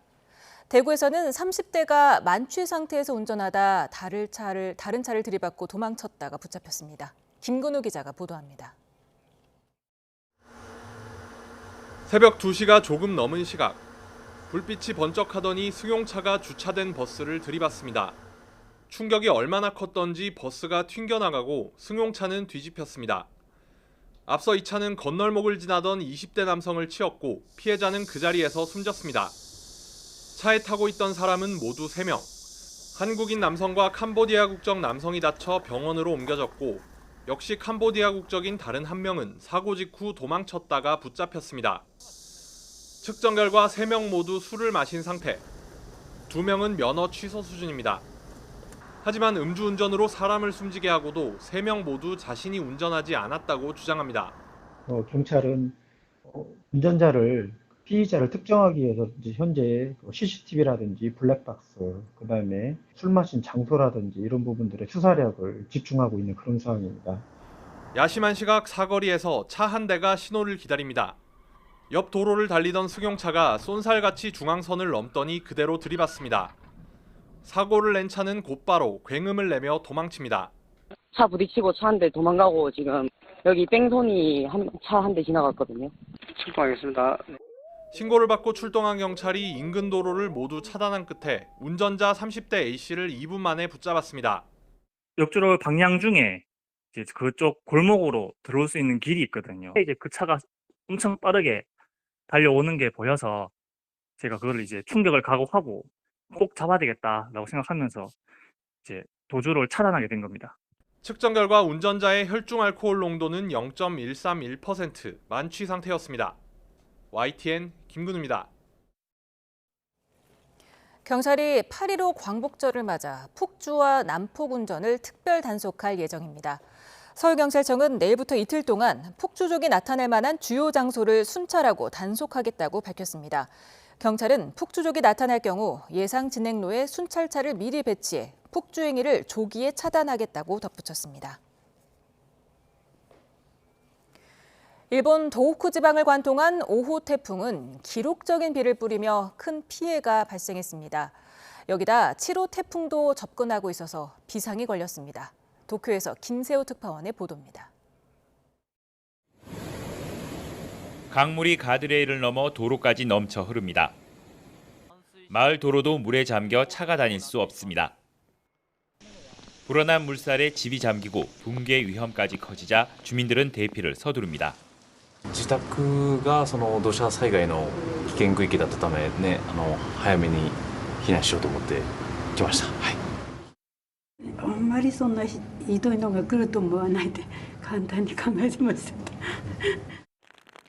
5호 태풍 마리아가 도호쿠 지역을 휩쓸면서 이와테현 일부 지역은 이틀 동안 481mm의 비가 쏟아졌습니다. 평년 8월 한 달 강수량의 2.6배에 달하는 양입니다. 상점들은 영업시간을 조정하며 피해를 줄이려 안간힘을 씁니다. 従業員の安全も確保しまして、3時の開始ということで 항공편도 대거 취소돼 승객들이 큰 불편을 겪었습니다. 마리아는 열대성 저기압으로 바뀌었지만 대기가 불안정해 여전히 많은 비가 올 가능성이 있습니다. 그런데 5호 태풍의 여파가 채 끝나기도 전에 이번에는 7호 태풍이 일본을 향하고 있습니다. 7호 태풍 안필은 북상하는 과정에서 세력을 키우며 16일 오후 무렵 간토 지방에 도달해 많은 비를 뿌릴 것으로 보입니다. 연이어 몰아치는 태풍에 취약 지역과 노약자를 위한 대비책 마련에도 비상이 걸릴 것으로 보입니다. 도쿄에서 YTN 김세호입니다. 김건희 여사의 명품 가방 의혹을 수사하는 검찰이 대통령실 조모 행정관을 다시 불러 조사했습니다.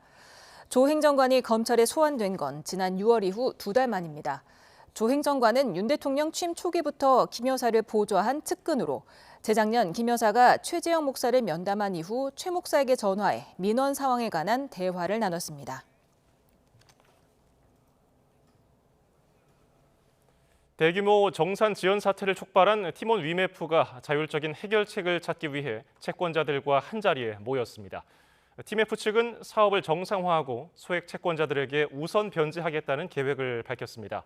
그러나 채권자들 의견이 모이지 않으면서 추가 논의가 불가피해졌습니다. 김대근 기자입니다. 대규모 정산 지연 사태를 일으킨 티몬 위메프와 채권자들이 법원에 모였습니다. 본격 회생 절차에 돌입하기 전 자율적으로 해결책을 찾아보기 위해서입니다. 회생 절차 협의회에서 TMF 측은 하루 전 제출한 자구안을 제시하며 채권자들을 설득했습니다. 자구안에는 정산 시스템 개편과 인력 구조 조정 등을 통해 사업을 정상화하고 소액 채권자들에게 우선 변제하겠다는 계획이 담겼습니다. 또 관계회사 등 특수관계자들에 대한 채무는 주식으로 바꾼 뒤 소각해 없앤다는 구상도 포함됐습니다. 판매자들의 미정산 대금에 대해서는 분할 변제하는 방안과 채무 일부를 채권으로 지급해 변제하고 일부는 주식으로 전환해주는 방안이 제시됐습니다. 어떤 방식으로든 100% 변제하는 것을 목표로 한다. 이렇게 오늘 다시 한번 설명드렸습니다. 그러나 채권자들이 소액 변제 방안 등에 대해 서로 다른 의견을 내면서 추가 논의가 불가피해졌습니다.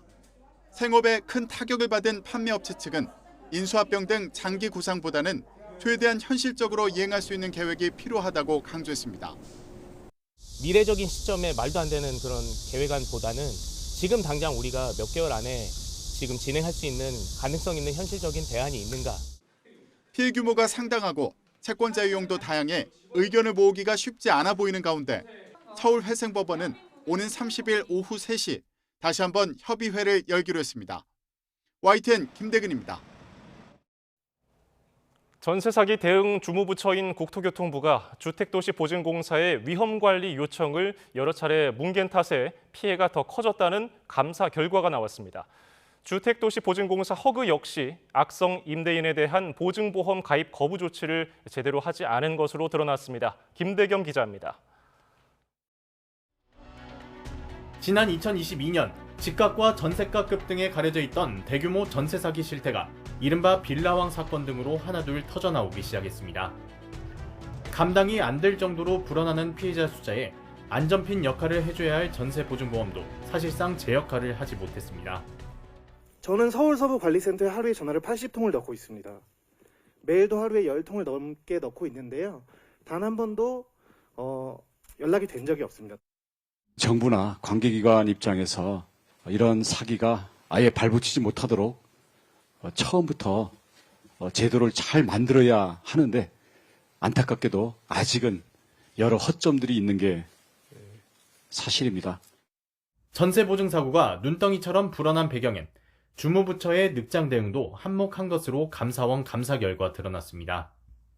보증금액 한도가 높을수록 전세 사기 악용 가능성이 커지는 만큼 한도를 낮춰달라는 주택도시보증공사 허그 요청을 국토부가 번번이 뭉개버린 겁니다.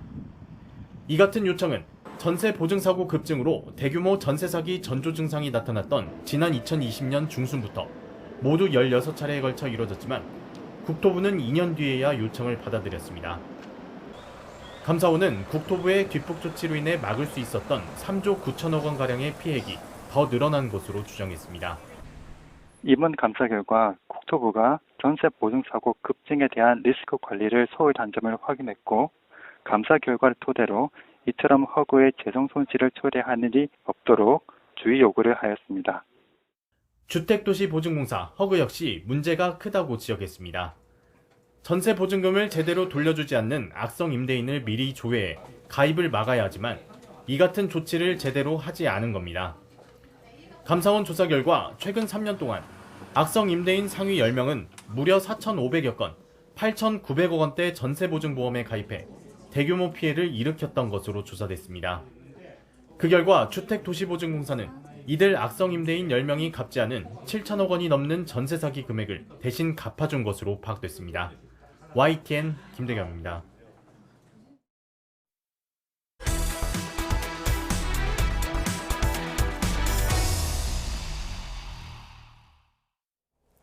한강변을 따라 서울과 접한 곳이죠. 경기도 구리시는 도심과 자연이 조화를 이루는 곳으로 주목받고 있습니다. 구리시에는 만해 한용운과 소파 방정환 등 수많은 애국지사가 영면하고 있는 곳이기도 한데요. 오늘은 백경현 구리시장을 스튜디오에 초대했습니다. 어서 오십시오. 어서 오세요. 네, 안녕하십니까. 네, 굉장히 귀여운 인형들을 갖고 오셨는데 예. 구리시 소개 자랑해 주시면서 함께 또 소개를 해주시죠. 예. YTN 시청자 여러분 반갑습니다. 구리시는 아차산과 한강을 접하고 있어서 도심과 자연이 함께하는 아름다운 자연 환경을 지닌 도시이고 전국에서 가장 큰 조선 왕릉군이자 유네스코 세계문화유산으로 등재된 동구릉, 그리고 일제강점기 나라를 위해 희생하신 애국지사가 영면하고 있는 망우 독립유공자 묘역이 자리한 역사의 도시입니다. 또한 지난 10일 개통된 서울 지하철 8호선, 그리고 또 중앙선 및 경춘선이 연결되어 있고 수도권 제1순환고속도로로 세종 포천고속도로, 그리고 북부간선도로, 또 강변도로가 구리시를 거치고 있어서 서울은 물론 전국 어느 곳이든 빠르고 편리하게 오갈 수 있는 사통팔달 교통의 요충지이기도 합니다. 또한 가을 하면 가장 먼저 생각나는 꽃이 코스모스인데 구리시에서는 전국적으로 유명한 꽃 축제 중 하나인 구리 코스모스 축제가 있습니다. 산책로를 따라서 늘어선 1만여 평 규모의 초대형 코스모스 꽃단지는 매우 장관입니다. 또 코스모스 축제에 오시면 구리시의 인기 스타를 만나실 수 있습니다. 문화체육관광부가 주최하고 한국콘텐츠진흥원에서 주관한 캐릭터데이에서 2관왕을 차지한 와구리입니다. 오늘 와구리가 함께 와 있는데 정말 귀엽습니다. 와구리 두 마리인가요? 두 명인가요? 와구리, 너구리. 그렇군요. 귀엽습니다. 구리로 와라는 의미로 만든 와구리 캐릭터로 다양한 상품을 만들어서 도시도 홍보하고 이제 지역 경제 활성화에도 크게 기여하고 있습니다. 올가을 10월에 구리 코스모스 축제에 오셔서 가족, 친구, 연인과 함께 축제도 즐기시고 맛있는 것도 많이 드시면서 잊지 못할 추억을 만들어 가셨으면 좋겠습니다. 와구리 소개해 주셔서 감사합니다. 아주 귀엽군요. 자, 그리고 세종 포천 도로가 올해 말에 부분 개통을 앞두고 있는데 한강다리 33번째로 새롭게 설치되는 겁니다. 구리시를 통과하게 되는데 교량 명칭을 두고서 하실 말씀이 있다고 들었습니다. 여러 가지 이제 이유가 있겠지만 이제 교량의 지리적 위치라든지 서울 광동구와 구리시 양 지방자치단체 간의 형평성 문제라든지 교량의 설치 목적에 대한 상징성, 또 국가 정책 사업과의 연계성 등 이렇게 4가지로 요약해서 말씀드릴 수 있겠습니다. 첫 번째로 신설되는 교량의 한강 횡단 구간은 약 87% 이상이 행정구역상 경기도 구리시에 속해 있습니다. 교량의 가장 많은 구간이 포함된 도시의 지명을 교량의 명칭으로 사용하는 것은 당연한 일입니다. 두 번째로 2개의 지방자치단체를 연결하는 한강 횡단 교량은 양 지방자치단체의 형평성을 반영하여 명칭이 제정되어야 한다고 생각합니다.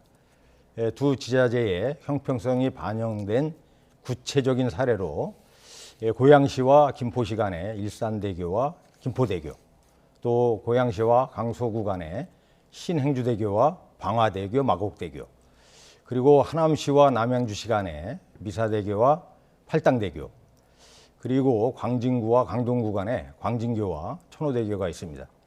그러나 이제 구리시와 강동구 사이에는 먼저 강동대교로 명칭이 제정되었고 구리시 단독 명칭을 사용한 교량은 단 한 개도 없어서 형평성에 맞게 이번에는 구리대교를 하는 것이 맞습니다. 또 세 번째로는 33번째 한강 횡단 교량의 설치 목적은 고속도로와 서울 세종 고속도로를 포함한 구리시 토평동에서 하나의 노선으로 결합하기 위함입니다. 즉 시점부와 이제 종점부가 각각 구리시 토평동이고 2개의 고속도로가 한강 횡단 교량으로 구리시에서 하나의 노선으로 결합된 것입니다. 따라서 교량의 설치 목적의 상징성을 강조해서 구리대교로 명명하는 것이 옳습니다. 마지막으로 지난해 11월 국토교통부가 국가정책사업으로 구리 토평 2지구 공공주택지구를 발표했는데 이 사업지구가 한강횡단교량과 연계되어 있습니다. 국가정책사업과의 연계성을 고려한다면 구리대교로 명명되는 것이 합리적입니다. 교량의 명칭은 교량을 이용하는 국민의 시각적에서 볼 때 합당해야 합니다. 구리시 인구 19만 명 가운데 12만 명의 구리 시민이 구리대교 명명 서명에 참여할 정도로 관심이 매우 높습니다.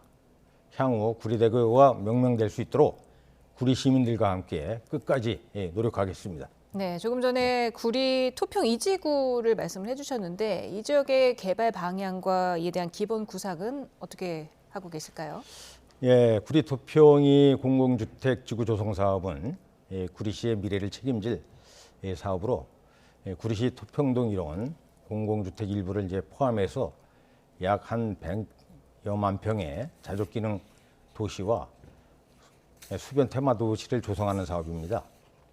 한강 조망권과 이제 사통 발달 교통의 요충지 그리고 또 쾌적한 도시 환경을 바탕으로 신성장 혁신 산업과 국내외 우수기업을 유치해서 새로운 첨단 자족 도시를 건설할 계획입니다. 예. 여기에 한강 조망이 특화된 고품격 주거단지를 조성해서 시민 주거복지를 이제 실현하고 복합 커뮤니티 시설과 미래 교통수단 확보 그리고 첨단 ICT 인프라 구축으로 한강변 첨단 자족 스마트 도시에 풍요로운 가치를 만들어서 명품 도시로 거듭나는 것이 이 목표입니다. 예. 앞으로 전략 환경 평가와 재영향성 검토 또 중앙도시계획위원회 심의 등을 거칠 예정으로 이제 정부 사업과 연계해서 사업을 추진해 가지고 2029년 착공과 2034년 준공을 목표로 진행하고 있습니다. 많은 관심과 응원 부탁드리겠습니다. 예. 대규모 개발 사업을 추진한다면 당연히 또 따라오는 것은 교통 문제 걱정인데요. 예. 이 부분은 어떤 대책 세우고 계십니까? 예, 이동의 이제 편리성은 이제 도시의 경쟁력을 높여주는 원동력입니다. 예.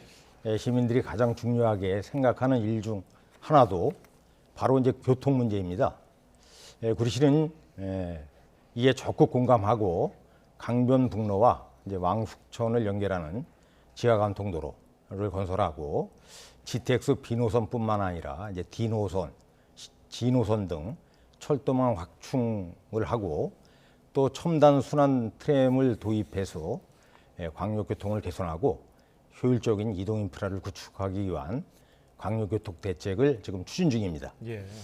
특히 지난해 구리시와 남양주시가 공동 추진키로 한 강변북로 지하화 사업은 도로 용량을 늘려서 교통량을 가장 효과적으로 분산할 수 있는 정책입니다. 실제로 대도시권 광역교통위원회와 LH가 한국교통연구원에 의뢰한 경기 남양주 수석 IC에서 서울 광진구 강병역까지 이어지는 강변북로의 대중교통 개선 사업 타당성 평가 용역에서도 늘어나는 수도권 동북부 교통 수요에 대응하기 위해서는 강변북로 확장 또는 지하도로 건설이 필요하다는 결과가 도출되기도 했습니다. 예. 강변북로의 지하화가 이루어진다면은 토평 2지구 공공주택지구 사업 등 대규모 개발 사업에 따른 교통 문제에 대한 우려는 어느 정도 해소될 것으로 보고 있습니다. 네, 마지막으로 좀 시간 관계상 짧게 답변 부탁드립니다. 시장님께서 구리시의 서울 편입을 주장하고 계시죠? 네. 사실 구리시는 아차산과 한강 서울과 맞닿는 교통의 요충지라는 탁월한 입지 여건을 갖고 있지만 여러 가지 규제에 의해서 발전의 한계가 있는 게 사실입니다. 따라서 이러한 규제를 해결하고 구리시가 작은 위성도시가 아닌 자족도시로 전환이 절실한 상황에서 서울시 편입이 거론된 것입니다. 구리시는 작년부터 이제 행정구역 개편 TF팀을 신설해서 서울시와 공동연구반을 운영하고 서울시 편입 실익에 대해 정확하게 분석하고 있고 관련 회의도 서울시와 함께 여러 차례 가졌습니다. 그리고 서울 편입을 위한 이제 특별법은 이제 국회의원 입법 발의가 아닌 정부 입법 발의 방식으로 절차를 진행하고 있습니다. 이러한 절차의 일환으로 지난 5월 도시교통, 행정 등 분야별 전문가들이 시민들과 함께 소통할 수 있는 대시민 토론회를 개최하였고, 지난달에는 구리 시민들의 의견을 수렴하기 위해 대시민 여론조사도 실시했습니다. 예. 참고로 대시민 여론조사 결과를 말씀드리면은 3분의 2 이상의 구리 시민들이 서울 편입에 찬성하는 것으로 나타났을 만큼 구리 시민들의 기대가 큽니다. 구리시는 앞으로도 서울 편입에 대해서 정보를 시민에게 투명하게 공개하고 다양한 여론을 수렴해서 시민들이 가장 원하는 방향으로 추진되도록 할 계획입니다. 예, 알겠습니다. 오늘은 즐거운 변화, 더 행복한 구리시를 위해서 열심히 임무를 수행 중이신 백경형 구리시장과 함께했습니다. 오늘 말씀 잘 들었습니다. 네, 감사합니다. 감사합니다. 메이킨을 만나면 매일 아침 편하다. 생약 성분으로 부드럽게, 양약 성분으로 빠르게. 변비, 복부팽만, 식욕부진 한 번에 싹. 메이킨 유쾌, 상쾌, 통쾌. 오늘 밤 메이킨. 나 강준이 선택한 티타임 커피는 100% 스페셜 원두만을 사용합니다. 티타임 A1으로 보다 더 완벽한 맛. 무인 카페요. 티타임 A1으로 쉽게 창업하세요. 당하기만 하는데요. 정신 차려야죠. 한점을 고려해야죠. 말씀드린 순간 고려 기프트예요. 매출업, 성과업, 걱정 개요. 공공기관 우송금의 대상 기업 고려 기프트가 해냅니다. 판촉물을 고려하라. 고려 기프트. 우리는 고민한다. 지금의 커피가 진정한 완성형일까? 생각의 진화가 기술을 만들고 기술의 혁신이 과학적 커피를 만든다. 기술이 깎아낸 완벽한 제프리스 커피. 커피의 궁극적 진화. C&Joy.